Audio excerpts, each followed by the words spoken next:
Big breaking news coming in. All BJP MLAs are together in Mumbai today, late noon. Sources have revealed that there is a party dinner at Taj Precedent in Mumbai at 8 p.m. Taj Precedent is in Cup Parade in south of Mumbai, very close to the Mantralaya as well. Meanwhile, Shiv Sena is going to be moving Supreme Court against the letter by the Governor Bhagat Singh Koshyari. This matter is going to be mentioned by Abhishek Manu Singhvi is what we're picking up at this point of time. My colleague Polumi is now joining us. She also tracks the Bharatiya Janata Party. She is stationed in Guwahati for the moment, tracking all the developments very closely. Polumi, I'm throwing straight across to you to take this broadcast forward as well. What is the option in front of the Uddhav Thackeray government at this point of time, given the fact that we are picking up that Shiv Sena will be moving Supreme Court against the letter by the governor, and the matter will be mentioned by Abhishek Manu Singhvi. This is the last-ditch effort perhaps to go ahead and save the government? Absolutely, Chaiti. This is the last-ditch effort being made by the Uddhav Thackeray-led faction of the Shiv Sena to save the government. We're learning right now that the Shiv Sena, as was being, of course, mentioned by Mr. Sanjay Raut, Member of Parliament of the Shiv Sena, a short while ago, the Shiv Sena will be moving, in fact, the Supreme Court very shortly when the vacation bench, is seated for the day at about 10:30 a.m. Their lawyer, Abhishek Manu Singhvi, will, of course, move and the Supreme Court. He will be mentioning the matter before the vacation bench, against the governor's letter, which has been officially communicated and received by the Uddhav Thackeray-led faction, calling for a special session of the Maharashtra Legislative Assembly and a floor test on the floor of the House, where Uddhav Thackeray will have to prove that he indeed has the numbers, that the Maha Vikas Aghadi government indeed has the numbers in order to continue in governance for the next 2.5 years. That special session has been called tomorrow on the 30th of June. It will convene at 11 a.m. and the directions from the governor's office are to conclude proceedings of the floor test by 5 p.m. Tomorrow. So the Uddhav Thackeray-led faction, of course, in a complete bind over there. Sanjay Raut, of course, calling this completely unlawful, the hurriedly called special session of the assembly, as he says. He says that the pace of things are absolutely extraordinary. The pace is faster than that of the Rafale jet, he says. The fact that the leader of the opposition in the Maharashtra Legislative Assembly, Devendra Fadnavis, approached the governor only last evening, and today already it has been communicated to, of course, the Assembly Secretary and to Uddhav Thackeray that a special session is being called on the floor test, called for or to conduct a floor test tomorrow in the Maharashtra Legislative Assembly. My colleague Anisha Mathur is, of course, now joining me live from Delhi on this. Anisha, bring us more details.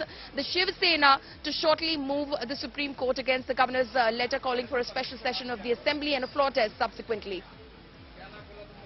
Well, yes, Shiv Sena, of course, is very vehemently opposing this. We've got the statement coming in from Sanjay Raut that the governor could not have taken this kind of a step, that the governor is acting illegally, especially since the issue of disqualification of the MLAs is pending, and what Raut is saying is that they're trying to play with the constitution, they're trying to overturn the entire legal scenario in Maharashtra. Now remember, on Monday when this matter had come up, when this matter was being heard, the lawyer for the Shiv Sena had also raised this issue, and even today we are hearing from the legal team that they will be moving the Supreme Court very shortly. So we are waiting for them to approach the Supreme Court. They are working on they've been working on drafting this petition practically overnight since this news of Devendra Fadnavis meeting the governor had broken. The legal team was saying that we are waiting and watching. We'll see as soon as the letter, as the formal communication from the governor comes in,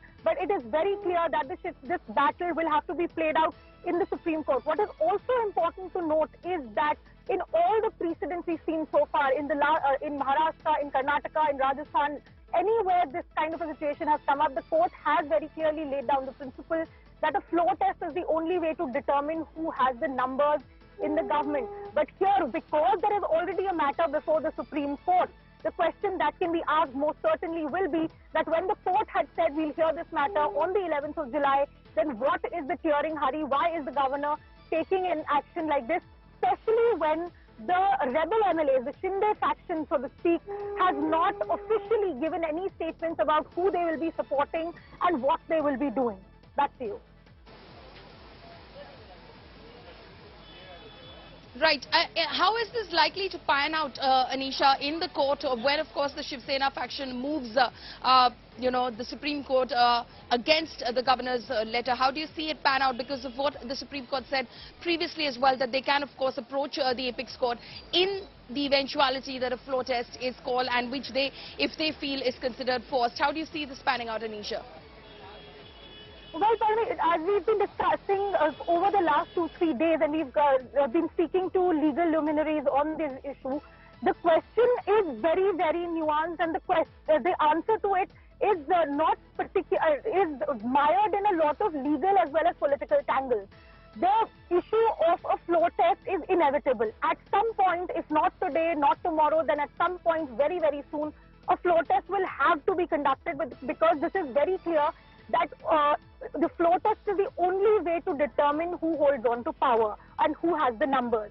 However, in the Maharashtra situation, at the moment, because there is already a matter pending in the Supreme Court, because the disqualification of 16 MLAs is a matter that is pending, because the question of the no confidence motion against the Deputy Speaker himself is also currently pending in the Assembly and in the Supreme Court, the issue that can and most likely will be raised by the Shiv Sena in their plea, which is expected shortly in the Supreme Court, would be that when the Supreme Court is looking into all of these issues, how can the governor then suddenly, on the request by the opposition, order the floor test to be conducted? Because remember, the governor's letter is also quite expertly drafted. They have said that a special session of the Vidhan Sabha shall be summoned on 30th of June with the only agenda of a trust vote in the House.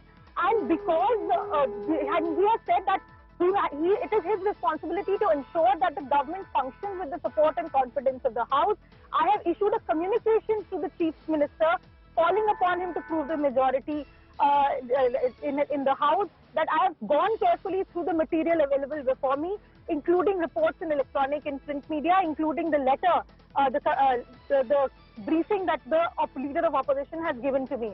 Now, the question that the Shiv Sena can ask and possibly would ask is how can the governor take this kind of a decision only on a request by the leader of the opposition? Should he not have waited for the Chief Minister to respond to any communication regarding calling of the assembly session? Could the Shiv Sena can also right. Okay. Political wrangling that is going on, but we'll have to wait and see what they actually do. Absolutely, and that's exactly what the Shiv Sena is doing. The Shiv Sena is alluding to that fact. Anisha, Sanjay Raut, of course, saying that it appears that the governor is under some sort of pressure. Anisha Mathur, thank you so much for bringing us